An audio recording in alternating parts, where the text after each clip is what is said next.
Well, folks, Donald Trump is, of course, assembling his cabinet, and so far the entire thing is an absolute nightmare, as pretty much everybody would have expected. Let's start at the top of the list, right? We got to go through all these people. Everybody needs to be informed, so that way we can move forward knowing what's happening here. First and foremost, we have South Dakota governor and noted dog killer Kristi Noem. Kristi Noem is going to be put in charge of the Department of Homeland Security, which of course means that she will be in charge of the border, in addition to, other Homeland Security things that a South Dakota governor is definitely not equipped to handle. But nevertheless, that's going to the dog-murdering Kristi Noem. Then we have Elise Stefanik, who is going to be the United Nations ambassador for the United States. Stefanik, according to reports, supports defunding the UN relief and works agencies for Palestine refugees in the Near East, which provides life-saving aid to Palestinians over dubious Israeli allegations that its members are members of Hamas and took part in the October 7th attack. So, all of you out there that thought Trump was going to be better on the issue of the Israel-Palestine war, genocide, whatever you want to call it, there's your answer. She already wants to pull funding for Palestinian refugees. So, off to a pretty bad start there, I would say. Lee Zeldin, former Republican representative for the EPA. Zeldin, of course, had his entire career basically funded by the fossil fuel industry, and Donald Trump has already been touting the fact that Zeldin's going in there and he's going to get started on deregulation and drill, baby, drill. So, not so much Environmental Protection Agency anymore, more about Environmental Destruction Agency. So we're going to go ahead and change the name from the EPA to the EDA, because that's what we can expect for the next 4 years from this fossil fuel funded freak who is now going to be calling the shots about our environment. Nobody is going to breathe easier under this administration, literally and figuratively. Marco Rubio, Secretary of State, right? The man who I maintain is the dumbest member of the United States Senate.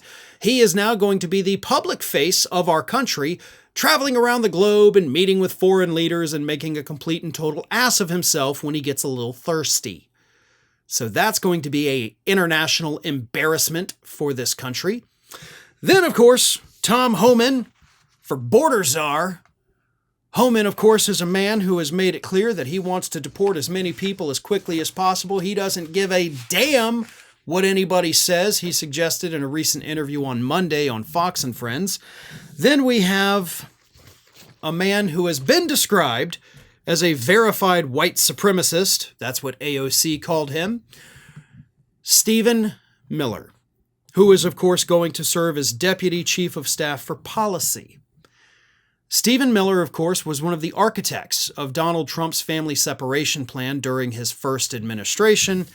And last year, Miller vowed that Trump's first-term program to strip some naturalized Americans of their U.S. citizenship would be, quote, turbocharged should he win re-election, which he, of course, did. So, stripping naturalized U.S. citizens of their citizenship. And he's the Deputy Chief of Staff for Policy for Donald Trump. J.D. Vance congratulated him on Twitter for this new role. And he wants to strip naturalized citizens of their citizenship, which, for the record, that is possible. I know some people think, well, no, the 14th Amendment, no, it doesn't.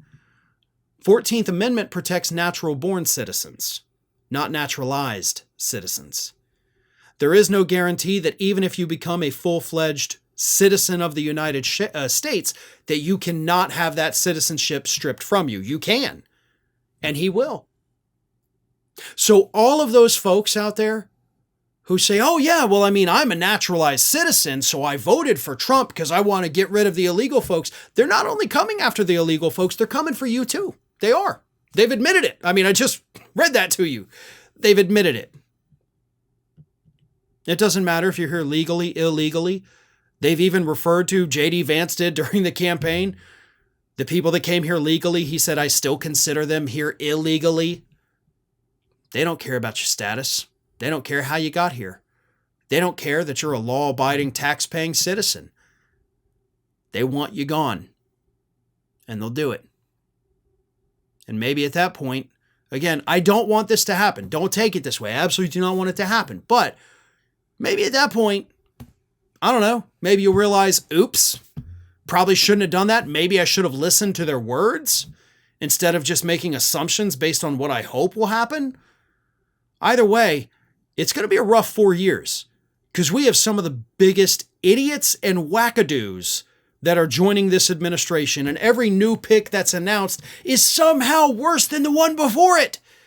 Like, they just keep getting dumber and dumber and dumber. But that's just the beginning. Let's wait and see who else he picks for this cabinet of nightmares.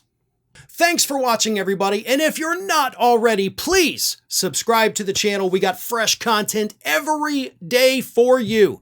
And if you want to follow us across social media, make sure you check out all of the social links that we have posted in the description of this video.